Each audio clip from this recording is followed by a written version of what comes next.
Certainly, many of us would like to return to the past or travel to the future. Science currently disproves such technology, but what if it actually is possible? In this video, I invite you to learn about the stories of people who claim to have managed to travel through time. Enjoy the viewing. On August 30th, 2006, a man named Håkan Nordqvist noticed a leak in his plumbing. He decided to fix the problem, but first needed to locate the leaking part. When Håkan climbed into his basement, he discovered a strange, narrow passage he had never noticed before. He decided to explore where this tunnel led and dared to crawl through it. This passage led him to a hatch, which upon opening, Håkan found himself in his own living room, but the room looked completely different.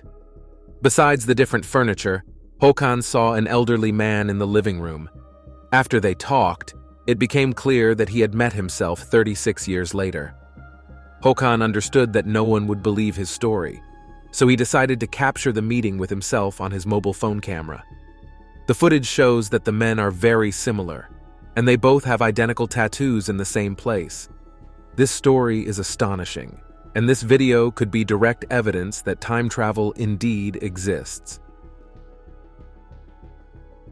Modern scientists continue to hope that they will eventually succeed in inventing a time machine. In 2013, an Iranian physicist from the Center for Strategic Inventions named Ali Razagi presented his remarkable development called Ariyayek. The Ariyayek is a special device that allows predictions of the future. It does not enable teleportation through various time periods, but it does allow any person to see their future within the next 5-8 years. Ali Razagi claims that his machine can predict the future with about a 98% accuracy rate.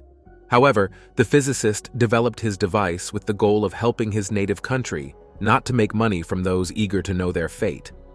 According to Ali, his invention could help the Iranian government predict the possibility of armed conflict with other countries, as well as understand the dynamics of oil prices and currency exchange rates. Undoubtedly, such a machine would be useful to any state, as it could help prepare for an impending war, should one suddenly occur. For this reason, Ali is concerned that his project might be stolen and tries to keep the blueprints secret. In 1932, German newspaper reporter Bernard Hutton and photographer Joachim Brandt were sent on an assignment to a shipyard in Hamburg. They were supposed to do a routine report, but what happened to them forever changed their lives. When Bernard and Joachim returned home, they recounted an alarming incident. Upon arriving at the shipyard, they heard a terrible noise. Then, the men saw a massive number of military planes in the sky. Shortly after, the planes began dropping bombs on Hamburg. Buildings crumbled one after another, and people desperately tried to flee to safety. Joachim decided to take several photographs of the event to later publish them in the newspaper. However, when he tried to develop the photos, nothing appeared on them. There was also no news about any bombing of Hamburg, so their colleagues concluded that the men had been drinking and were hallucinating. Of course, no one believed Bernard and Joachim, but what is most astonishing about this story is that 11 years later, Hamburg was completely destroyed during Operation Gomorrah. About 600 bombs were dropped on the city, and at least 40,000 people were killed. Ettore Majorana was a brilliant Italian physicist who predicted the existence of particles that are their own antiparticles. In 2014, these particles were discovered and named Majorana fermions. This physicist made significant contributions to science and might have achieved even more, if not for his mysterious disappearance at the age of 32. On March 23, 1938, Majorana withdrew all his savings and boarded a ferry from Naples to Palermo. 2 days later, he wrote a letter to the director of the university where he worked. In the letter, the physicist warned of his disappearance and apologized for any inconvenience caused, but also stated he had no other choice. The next day, for some reason, he changed his mind about staying in Palermo and bought a return ticket to Naples, but he never made it home. His friend, the renowned physicist Enrico Fermi, sought help from Italian Prime Minister Benito Mussolini, but Majorana was never found. Theories about the physicist's fate abound. Some believed he chose to live in solitude, away from everyone, or that he took his own life. Among the hypotheses was also the suggestion that Majorana had invented a device that allowed him to travel through time. Conspiracists think that, dissatisfied with his career, he might have been trying to find other worlds or epochs where his scientific work could find practical application. Unfortunately, Majorana did not realize that his discoveries had indeed made a significant contribution to the development of neutrino theory and physics as a whole. In 2000, a new user registered on an American forum under the nickname timetravel_0. In his forum posts, he told a story that is almost unbelievable. This user revealed that his name was John Titor, and he had arrived in the year 2000 from 2036. Titor confessed that he was a soldier in a special unit, sent to the past to deliver an IBM 5100 computer, manufactured in 1975 to scientists. This computer had a little-known function to debug the programming code of old Unix-based systems, which was necessary for the scientists from the future to detect errors in computer programs. Titor also mentioned that besides looking for the computer, he wanted to stay in the year 2000 to collect family photos and interact with his loved ones. To prove that his story was not fabricated, Titor showed the insignia of his special unit and even provided a diagram of the time machine that enabled him to return to the past. Moreover, he discussed future events. Some of these, like the Iraq War, came true, but most did not. Titor predicted that a civil war would start in the US in 2004, resulting in the country splitting into 5 regions by 2008. Additionally, he claimed that many countries would be destroyed in a nuclear war in 2015. Of course, none of this happened, but Titor's supporters believed that these events were only avoided thanks to the efforts of the time traveler who delivered the computer to the scientists. Who John Titor really was remains a mystery. Despite many investigations, his identity has never been established. In 2021, a man named Edward claimed that he participated in an experiment that allowed him to travel to the future and visit the year 5000. As proof of his story, he showed a photograph of Los Angeles in the future. According to Edward, in 2004, he was invited to participate in a secret experiment. Since then, he has made numerous trips to both the past and the future. But what struck him the most was his journey to the year 5000. Edward described that during his travel he found himself underwater, surrounded by skyscrapers. He realized that he was in Los Angeles. There were no people around, and rightfully so, as the city was submerged. He concluded that humanity had perished. In his interview, Edward also mentioned that he was not the only participant in this project, but he was the only one brave enough to inform the public that people have long been traveling through time and that this is not a myth, but a reality, although this information remains classified. Father Pellegrino Ernetti was a Benedictine monk, scholar, and exorcist. He is believed to have participated in the development of a secret device for observing the past, known as the chronovisor. Until the 1960s, the existence of this device was kept secret. However, one day, Ernetti disclosed information about the chronovisor to Vatican priest François Brune. Brune was so impressed by the invention that he even wrote a book about it. Afterward, the whole world learned about the chronovisor, a device that could look into the past. The device was constructed by 12 scientists, including the renowned physicist Enrico Fermi. It consisted of cathode rays, antennas, and metal elements that picked up various sound and light signals. While it did not transport people to the past, it allowed them to witness events that had occurred long ago. According to Brune, using the chronovisor, scientists were able to witness Christ's Last Supper and his crucifixion, as well as many other historical events. The chronovisor resembled a television set in appearance. To start it, the scientists needed to set the device to the required era, and then they could enjoy viewing past events on the screen. The chronovisor could have been one of humanity's most brilliant inventions, But nobody, except for a few Vatican priests and the scientists who created it, has ever seen it. Victor Goddard was a senior commander in the Royal Air Force. In 1935, during a flight to Edinburgh from the base in Andover, he experienced a very unusual incident. Near his destination, in Drem, there was an abandoned airfield. As Goddard flew over it, he noticed that it had become so overgrown with grass that it was being used by farmers for grazing livestock. On his return flight from Edinburgh, Goddard encountered a severe storm. He barely managed to control the aircraft and was unsure of his exact location. Suddenly, the storm cleared, and the bright sun appeared. The pilot saw that he was once again flying over the abandoned airfield. However, this time everything had changed. There were 3 Avro 504N biplanes and 1 aircraft of a model he did not recognize on the runway. Goddard also noticed that all the aircraft were painted in a strange yellow color, and the mechanic's clothing was blue, not brown. Additionally, it seemed as if no one on the ground noticed the officer's plane. Finding the situation suspicious, Goddard decided not to land in Drem and hurried back to his base. As soon as the officer moved away from the previously abandoned airfield, he encountered the storm again but managed to make it back to Andover. Back at the base, Goddard told his colleagues about what he had seen, but they dismissed his story as a fabrication. Facing such skepticism, he chose to remain silent about the incident. Imagine his surprise when, 4 years later in 1939, planes began to be painted yellow, the brown mechanic's coveralls changed to blue, and the Drem airfield was restored.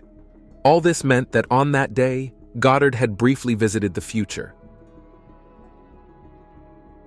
In 1943, the U.S. Navy was working on a project called Rainbow in Philadelphia. The goal of this experiment was to create a ship invisible to enemy radars by surrounding the vessel with a strong electromagnetic field. The foundation of the project was based on calculations by Albert Einstein, and the test subject was the destroyer USS Eldridge. During the experiment, the destroyer equipped with special generators sailed into the Atlantic Ocean off the coast of Philadelphia. When the generators were activated, something went wrong. The ship did not just disappear from radar screens, but literally vanished into thin air. A few hours later, the destroyer reappeared in the Atlantic Ocean, but this time in Norfolk, over 300 kilometers away from its original disappearance point, indicating that the ship had managed to teleport over a great distance. Could this really be possible? This story remained undisclosed for a long time. The world first learned about the Philadelphia experiment in 1956, thanks to American astrophysicist Morris Jessup. According to Morris, details of this incident were revealed to him by a crew member named Andrew Furuseth, who witnessed the destroyer's disappearance.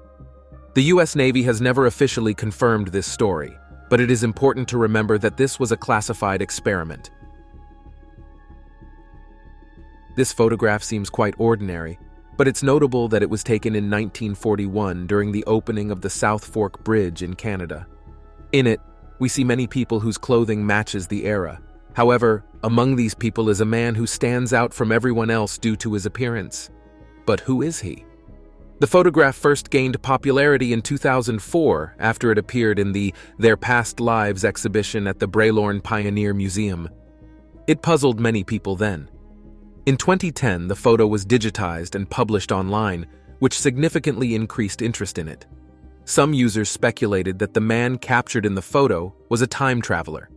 Indeed, this man looked quite different from everyone else. People around him were dressed in suits and hats, while he wore a t-shirt with a logo, a cardigan, and sunglasses. Due to his modern appearance, internet users nicknamed him the time-traveling hipster. Many might like to believe that this man really came from the future. However, experts assure that his attire was appropriate for the time the photo was taken, although there were very few daredevils ready to dress in such a style back then. In June 1968, a London resident named Charlotte Warburton experienced a strange incident. On a warm morning, she went out for a walk in a park near her home. Before her walk, she decided to stop at her favorite cafe to have her usual cup of coffee. However, When Charlotte entered, she saw a completely different interior. The cafe seemed to have reverted to the past, and even its patrons were dressed in old-fashioned clothing. Charlotte was very surprised by this.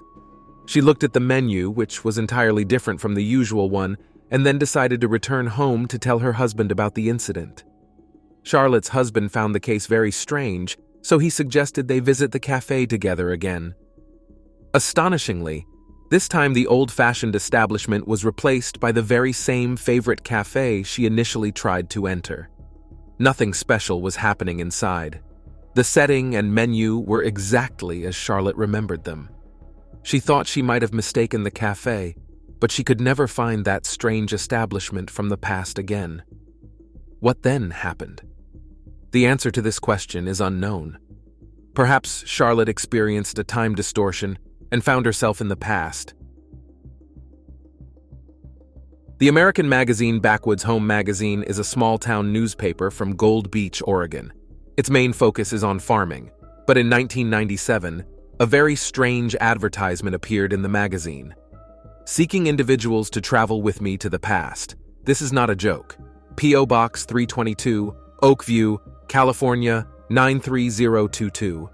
You will be paid after we return. Must bring your own weapons. Safety not guaranteed. I have only done this once before. This advertisement surprised the readers, and news of it spread far beyond Gold Beach. But who was its author? It turns out the ad was written by a regular contributor to the newspaper, John Silvera. In fact, the text was an introduction to one of his sci-fi novels that had been written but not published. Silvera expected a few responses to his ad, but instead, thousands of people wanted to travel in time. Surprisingly, this joke newspaper text became so popular that it inspired the 2011 indie film Safety Not Guaranteed. In 2023, videos surfaced online featuring a man who claims to have come from the future, specifically from the year 6000. The man chose to remain anonymous, hiding his face and using a voice distortion program. In his video, the envoy from the future described what life will be like nearly 4,000 years from now. According to him, ordinary people will still inhabit Earth, and no catastrophes capable of destroying our planet will occur. Of course, technology in all fields will be incomparably advanced, and moreover, people will have learned to cure almost any disease, including cancer. As proof of his claims, he showed a photograph of his hometown with architecture that seems to defy all laws of physics.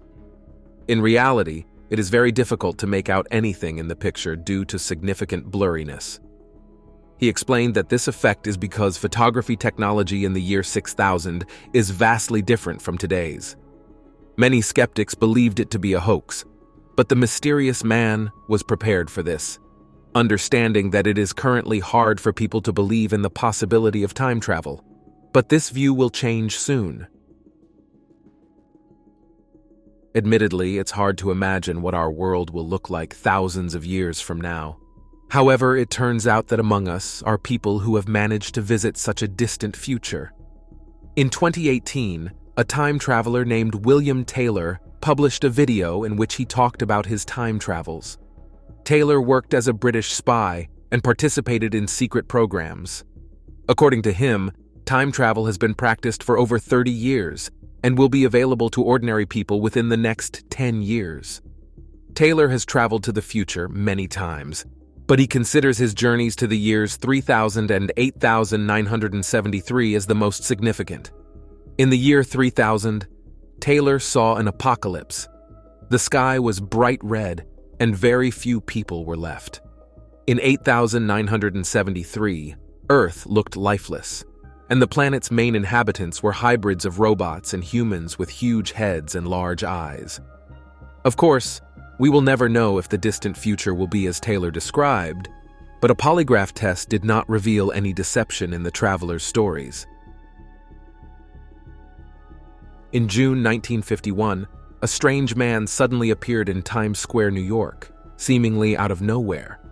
He was dressed in 19th century attire, a long black coat, classic vest, trousers, and buckled shoes. The man was extremely surprised to find himself in the middle of a busy street. Confused, He attempted to cross the road and was tragically struck by a passing car, resulting in his death. Police arriving at the scene were baffled to see a man dressed in 19th century clothing and decided to check the contents of his pockets.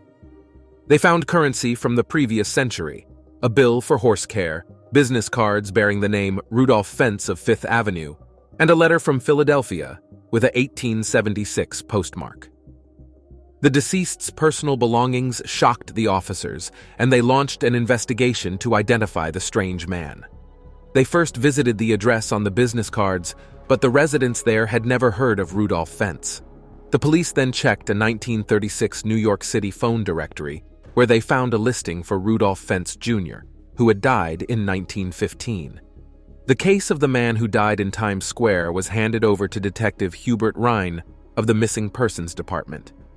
He managed to find the widow of Rudolph Fentz Jr. She showed him photos of her husband, who closely resembled the man killed by the car. Moreover, she mentioned that her husband's father, also named Rudolph Fentz, had vanished in 1876. He had left his house for an evening walk and never returned. It appears that Rudolph Fentz experienced a time shift and was transported from 1876 to 1951, but tragically died before he could return home. In 1954, a very mysterious incident occurred at Tokyo Airport. During flight check-in, airport staff noticed a man whose passport was issued by a non-existent country called Taured. Police detained the suspicious man to clarify the circumstances. After checking, it turned out that the passport was not a forgery, so the police began to converse with this man. The passenger was very surprised that no one in Japan knew about his country. According to him, Taured had existed for over 1,000 years, and he himself had flown to Tokyo every year on business trips. When asked to show his country on a map, he pointed to the area now occupied by Andorra. The police did not know what to do with the citizen of Taured, so they decided to temporarily place him in a hotel. To ensure the man could not escape, security patrolled near his room, and the doors and windows were securely locked. Despite this, the next morning, the hotel room was empty. The man from Taured had disappeared as if he had never existed. Skeptics believe that this story is merely an urban legend, but who knows? Perhaps this man was a real-time traveler who arrived in Tokyo from the distant future. The incident involving two lecturers from St. Hugh's College, Oxford, Charlotte Moberly and Eleanor Jourdain, is considered one of the first documented cases of time travel. In August 1901, the two women traveled to France. On the third day of their holiday, they decided to walk around the Palace of Versailles to find the Petit Trianon. They were unable to locate the estate and realized they were lost. Instead of taking the main street leading to the estate, they turned into a lane. There, they noticed an old farmhouse. The women decided to approach it so the people there could help them find the Petit Trianon. As Charlotte and Eleanor approached the house, they both felt a sense of unease and weakness, and everything around them seemed blurred. Despite their strange sensations, they approached two men dressed in period clothing. These men directed the women on how to reach the estate. Charlotte and Eleanor continued on their route, and soon noticed an old cottage with a woman and a small girl in the yard, who looked like living statues. Then, Charlotte and Eleanor encountered an unpleasant man, and when they finally reached the Petit Trianon, they saw a young lady sitting on the grass with a sketch pad. According to Charlotte, the woman was dressed in a white dress with a hat on her head. The next day, the women tried to find the lane again but were unsuccessful. Upon returning to Oxford, they recounted their experience to colleagues. They believed they had somehow traveled back in time and seen Count de Vaudreuil and Marie Antoinette. How this happened remains a mystery. A farmer from Kansas named Stephen Gibbs amazed the public with his invention called the hyperspace resonator, essentially a time machine. The idea of creating such a device came to Gibbs after he met his own self from another dimension.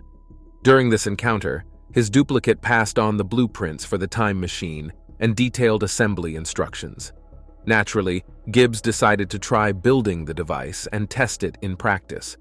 It took him a whole year, but the results pleasantly surprised the farmer. Therefore, he decided to construct a few more machines and put them up for sale. The incredible invention caught the interest of writer Patricia Griffin Ress. She invited Gibbs over to experience the device herself.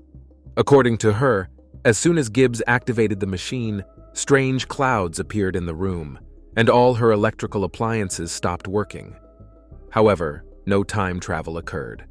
But in the evening, after Gibbs had left, Patricia noticed that the faces and voices of the main characters in her favorite TV series had changed. The writer was frightened and thought she was going mad, but by morning all effects from the session had disappeared. Despite no recorded instances of time travel with the hyperspace resonator, Gibbs managed to sell several copies of his time machine. Frank White was a police officer in the English city of Liverpool. One day during his shift, he decided to check a narrow alley. As soon as he entered, it seemed as if he had stepped into the middle of the 20th century. Everything around him was unlike what he was used to seeing.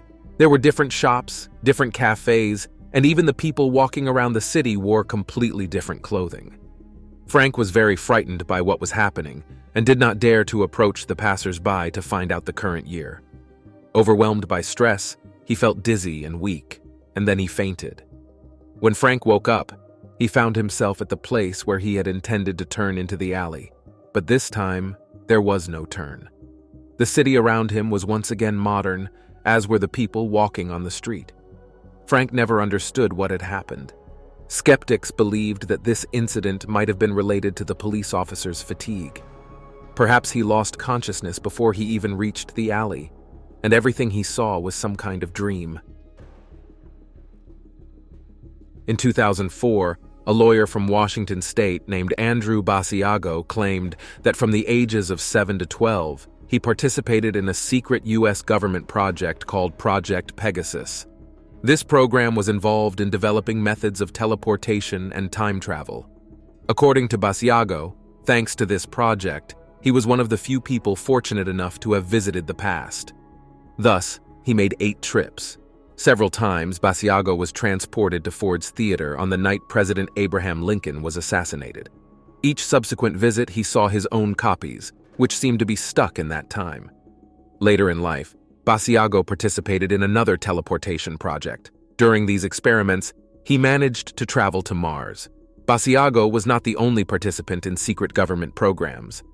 To prevent these individuals from disclosing such information, their memories were erased. But unlike the others, in the late 1990s, Basiago's memories of his travels returned. Of course, his stories have been met with skepticism, but who knows? Perhaps it was all true. And that's all for now. If you liked this video, don't forget to rate it, subscribe to the channel, and click the bell. Your engagement is the best reward for me. Thank you for watching. See you soon. Bye.